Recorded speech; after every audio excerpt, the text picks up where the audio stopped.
Welcome to Diplomatic Channel this week. I am Amarachi Ubana. Russia keeps eating more and more into Ukraine, playing what could be mind games against a country that used to be part of the former Soviet Union and holding it back from true independence. Remember, in March, Russia helped win over Crimea, encouraging the people to vote in a referendum that annexed the region to Russia. Now, since then, Ukraine has been in an unending conflict with Russia, whom it accuses of stockpiling weapons across Ukraine and aiding separatist rebels who've been focusing on liberating the eastern region for the past several weeks. Now, the EU has intervened a number of times, promising sanctions, so has the United States and other countries of the West. But it seems for Russia, there's no going back, as now President Putin is calling for discussions on statehood for eastern Ukraine. It certainly looks like Ukraine's Russian problem may never go away. The Ukrainian government is yet to experience any respite from its standoff with Russia. With an army measuring only a quarter of their former partner, it's hard to imagine that they will have any advantage should they engage their powerful neighbor. But despite the unrest in the eastern region, Russia has indicated its willingness to engage Ukraine in a show of force. Ukraine's government has at several times accused Russia of supplying separatist rebels weapons and stockpiling them across the country. Russia has denied this over again, and the UN has confirmed that Russia does indeed have weapons in Ukraine. The EU has given Russia an ultimatum of 1 week to address its invasion in Ukraine, else there will be new sanctions. The European Council says that it stands ready to take further significant steps in the light of the evolution of the situation on the ground. And it requests the Commission to urgently undertake preparatory work together with the Action Service and present proposals for consideration within a week. Mr. Van Rompuy has also said the implementation of the sanctions will depend on the evolution of the conflict. Other European countries are supporting the sanctions against Russia, which seems bent on incurring the wrath of the West. A deeply serious situation, and we have to show real resolve, real resilience in demonstrating to Russia that if she carries on in this way, the relationship between Europe and Russia, Britain and Russia, America and Russia will be radically different in the future. They cannot go on in this way. We know from European history the danger of the territorial integrity of a nation state being threatened and undermined in this way, and we have to send the clearest possible signal.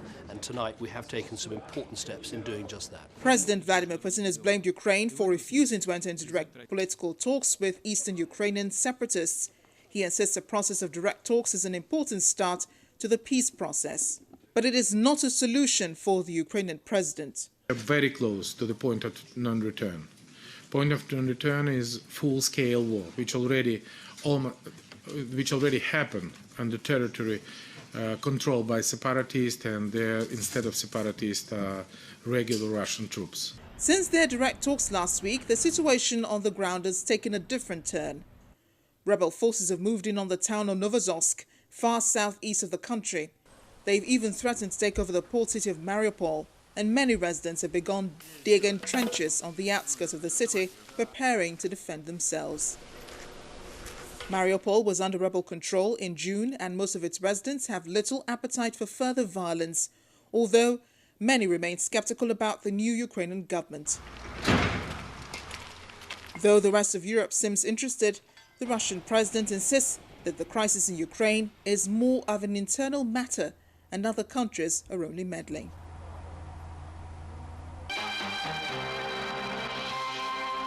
We'll take a break now. When we come back, is our interview with the deputy chairman of the now concluded national conference. Professor Akinye speaks on more than just the conference. Do join us again. Welcome back. And for our viewers just joining us, you're watching Diplomatic Channel. I am Amarachi Ubana. After 4 months, Nigeria's biggest conversation, the national conference, ended on August 14. It had been predicted to be quite rough, considering that 494 delegates, each with an opinion as important as the other person, wanted to be heard.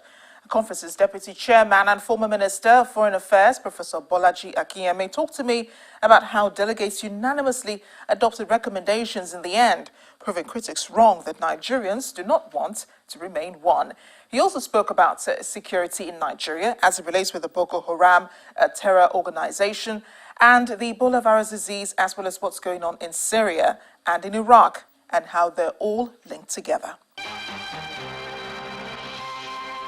So, Professor, let's just begin with your experience at the national conference, the national conference that ended a few weeks ago.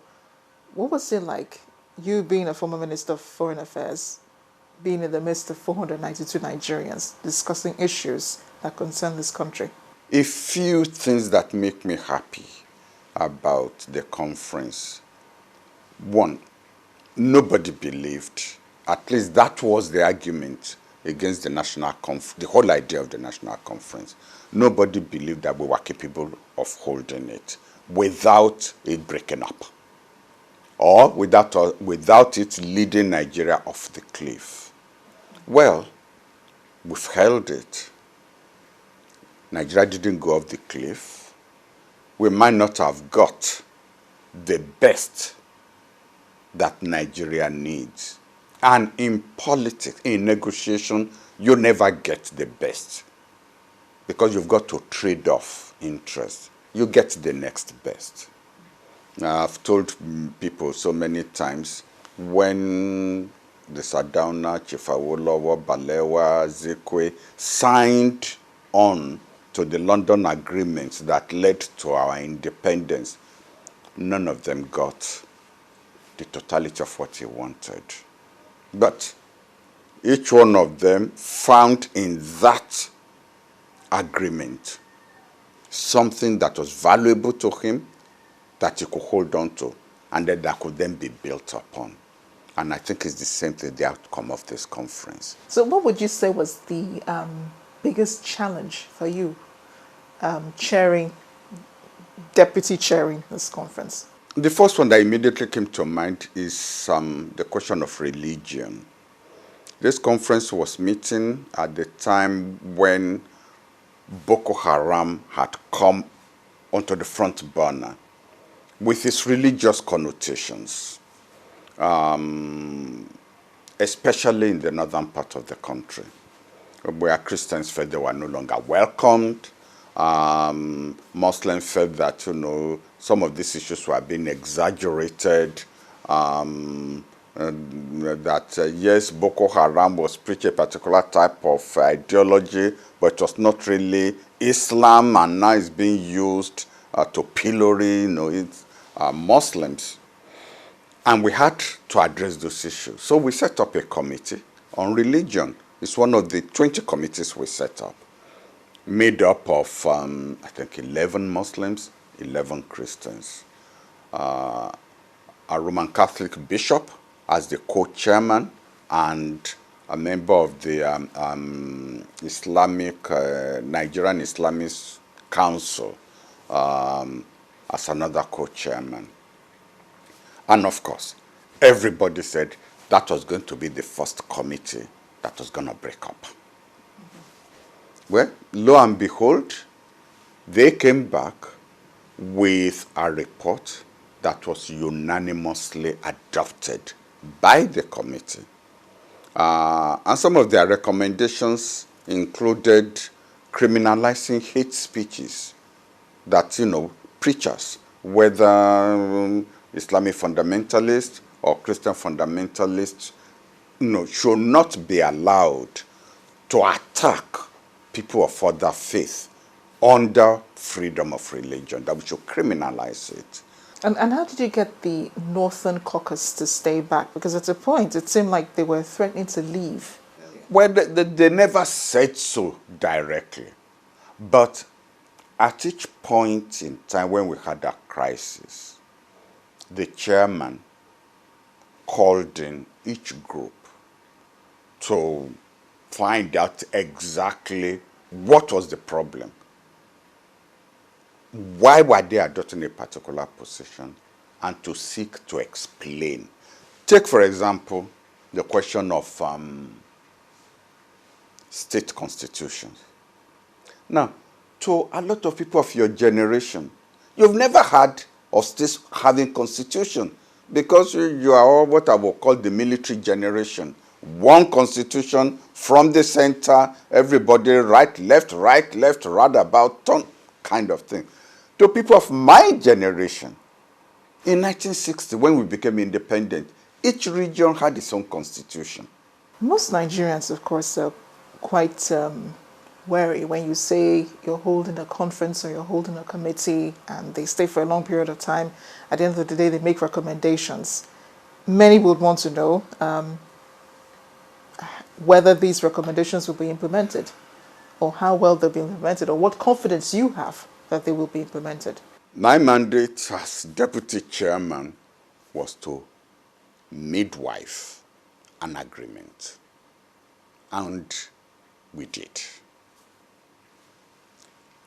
Whether how the baby will now learn to dance and be fed and everything, that now belongs to the mother or the parents, and in this case, that is the president and the National Assembly.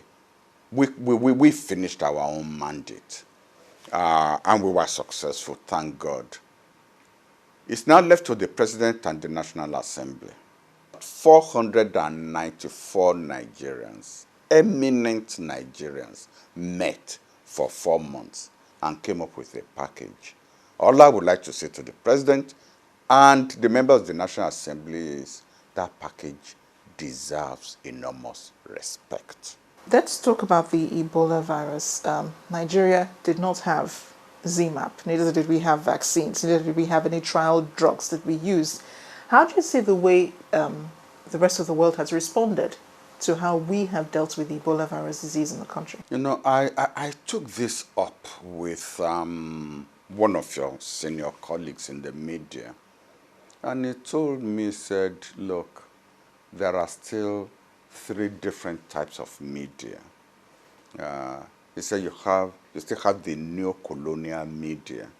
Nothing good can come out of Africa, and everything good must come from abroad or from Europe. And that some of the Nigerian media is guilty of this. And what is an illustration of it? The whole of the front page of several newspapers in Nigeria had the picture of the American who was released with that drug. That's about a week or 1.5 weeks after Nigeria had actually released 4 people without using drugs. The publicity that even the Nigerian press gave this is a neo-colonial mentality. The international media, of course, ignored totally anything positive coming out of Nigeria. The very day that I think there was 1 extra death in Nigeria, within 2 hours, it was on the BBC. And yet, it took them almost 3 days to mention when we released the first person. And it was even done not as a news item. They were interviewing the Nigerian Minister of Health over something, and then they raised it with him.